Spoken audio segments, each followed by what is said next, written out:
Hi friends, 10 minutes കിച്ചൻ്റെ പുതിയൊരു എപ്പിസോഡിലേക്ക് എല്ലാവർക്കും സ്വാഗതം. ഇന്ന് നമ്മളിവിടെ ഉണ്ടാക്കാൻ പോകുന്നത് എഗ് റോസ്റ്റാണ്. എത്രയും പെട്ടെന്നൊരു കിടിലൻ എഗ് റോസ്റ്റ് എങ്ങനെ ഉണ്ടാക്കാൻ നോക്കാം നമുക്ക്. ഓക്കെ, അപ്പോൾ ആദ്യം നമുക്ക് വേണ്ട വലിയ ഉള്ളികളാണ്. ഞാനിവിടെ ഒരു 8 വലിയ ഉള്ളി എടുത്തിട്ടുണ്ട്. ഇനി ഇത് നമുക്കൊന്ന് ചെറുതായിട്ട് കട്ട് ചെയ്തിട്ടെടുക്കണം.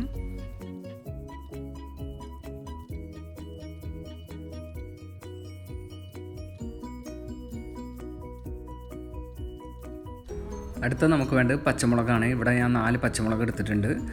ഇത് ചെറുതായിട്ടൊന്ന് കട്ട് ചെയ്തിട്ടെടുക്കാം. ഓക്കെ, അടുത്ത് നമുക്ക് വേണ്ടത് 2 വലിയ വെളുത്തുള്ളി, പിന്നെ 2 കഷ്ണം ഇഞ്ചി. ഇനി നമ്മൾ ചെയ്യേണ്ടത് ഇഞ്ചിയും വെളുത്തുള്ളിയും കൂടി നമ്മളൊന്ന് ക്രഷ് ചെയ്തിട്ടെടുക്കണം.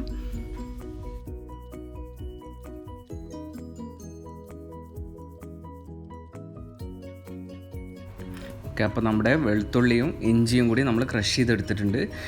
ഇതുപോലെ നന്നായിട്ട് ചെറുതാക്കിയിട്ട് ക്രഷ് ചെയ്തിട്ടെടുക്കുക. എന്നിട്ട് നമ്മളിത് മാറ്റി വെക്കാം. ഇനി നമുക്ക് വേണ്ടത് തക്കാളിയാണ്. ഞാനിവിടെ എടുത്തിട്ടുള്ളത് ചെറിയ 2 തക്കാളി, വലിയ 3 തക്കാളിയാണ്. 5 തക്കാളി എടുത്തിട്ടുണ്ട്. ഈ തക്കാളി നമ്മളിനി ജ്യൂസാക്കി എടുക്കുകയാണ് വേണ്ടത്. അടുത്ത് നമ്മൾ ചെയ്യേണ്ടത്, നമ്മൾ മാറ്റി വെച്ചിട്ടുള്ള തക്കാളി നമ്മളൊന്ന് ജ്യൂസ് അടിച്ചിട്ടെടുക്കണം. ഓക്കെ, ഇനി നമുക്ക് ഇതിലേക്ക് 1/2 ഗ്ലാസ് വെള്ളം ഒഴിച്ചു കൊടുക്കാം. ഇനി ഇത് നമുക്ക് നന്നായിട്ടൊന്ന് ജ്യൂസ് അടിച്ചിട്ടെടുക്കാം.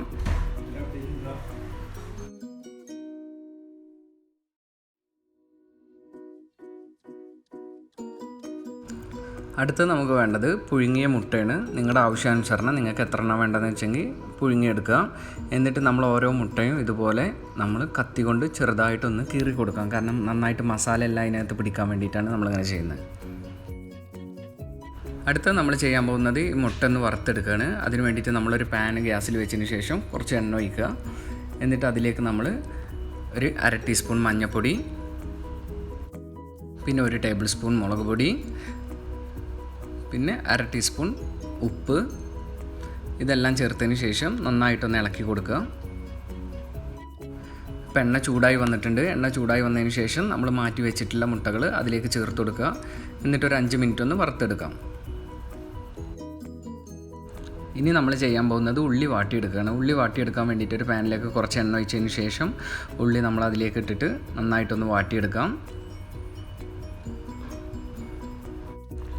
ഇനി ഇതിലേക്ക് നമുക്ക് ആവശ്യത്തിന് ഉപ്പ് ചേർത്ത് കൊടുക്കാം. ഇനി നന്നായിട്ടൊന്ന് ഇളക്കി വാട്ടിയെടുക്കാം.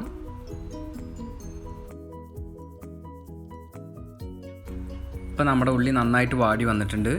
ഇനി ഇതിലേക്ക് നമ്മൾ മാറ്റി വെച്ചിട്ടുള്ള ഇഞ്ചിയും വെളുത്തുള്ളിയും കൂടി ക്രഷ് ചെയ്ത് വെച്ചിട്ടുള്ളത് ഇതിലേക്ക് ചേർത്ത് കൊടുക്കാം. അതോടൊപ്പം നമ്മൾ അരിഞ്ഞു വെച്ചിട്ടുള്ള മുളകും കൂടി നമ്മൾ ചേർത്ത് കൊടുത്തു. എന്നിട്ടിത് നന്നായിട്ടൊന്ന് ഇളക്കി യോജിപ്പിച്ചിട്ടെടുക്കാം. ഇനി ഇതിലേക്ക് 1/2 ടീസ്പൂൺ മഞ്ഞൾപ്പൊടി ചേർത്ത് കൊടുക്കാം. പിന്നെ 1 ടേബിൾ സ്പൂൺ മുളക് പൊടി, 1 ടേബിൾ സ്പൂൺ കുരുമുളക് പൊടി. എന്നിട്ട് നന്നായിട്ടൊന്ന് യോജിപ്പിച്ചിട്ടെടുക്കാം. ഇപ്പോൾ മസാല എല്ലാം നന്നായിട്ട് ഉള്ളിൽ പിടിച്ചിട്ടുണ്ട്. ഇനി നമുക്കിതിലേക്ക് തക്കാളിയുടെ ജ്യൂസ് ചേർത്ത് കൊടുക്കാം. ഇനി ചേർത്ത് കൊടുത്തിട്ടുള്ള തക്കാളിയുടെ ജ്യൂസ് നന്നായിട്ടൊന്ന് ഇളക്കി യോജിപ്പിക്കുക. എന്നിട്ടൊരു 5 മിനിറ്റ് സമയത്തേക്കൊന്ന് തിളപ്പിച്ചെടുക്കണം. ഓക്കെ, ഇപ്പോൾ നന്നായിട്ടൊന്ന് തിളച്ചിട്ട് വെന്ത് വന്നിട്ടുണ്ട് ഉള്ളിയെല്ലാം. ഇനി ഇതിലേക്ക് നമ്മൾ മാറ്റി വെച്ചിട്ടുള്ള മുട്ട ചേർത്ത് കൊടുക്കാം.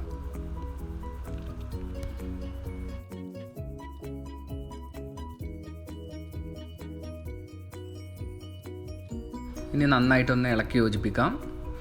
എന്നിട്ടൊരു 5 മിനിറ്റ് കൂടെ നമ്മളൊന്ന് തിളപ്പിച്ചെടുക്കണം. ഓക്കെ, ഇപ്പോൾ നന്നായിട്ട് ആ മസാല എല്ലാം മുട്ടയിൽ പിടിച്ചു വന്നിട്ടുണ്ട്. ഇനി ഇത് നമുക്കൊരു പ്ലേറ്റിലേക്ക് മാറ്റാം. ഓക്കെ ഫ്രണ്ട്സ്, അപ്പോൾ നമ്മുടെ എഗ് റോസ്റ്റ് റെഡി ആയിരിക്കുകയാണ്. എല്ലാവരും ഒന്ന് ട്രൈ ചെയ്ത് നോക്കുക. എളുപ്പം ഉണ്ടാക്കാൻ പറ്റിയൊരു ഡിഷാണ്. Thank you.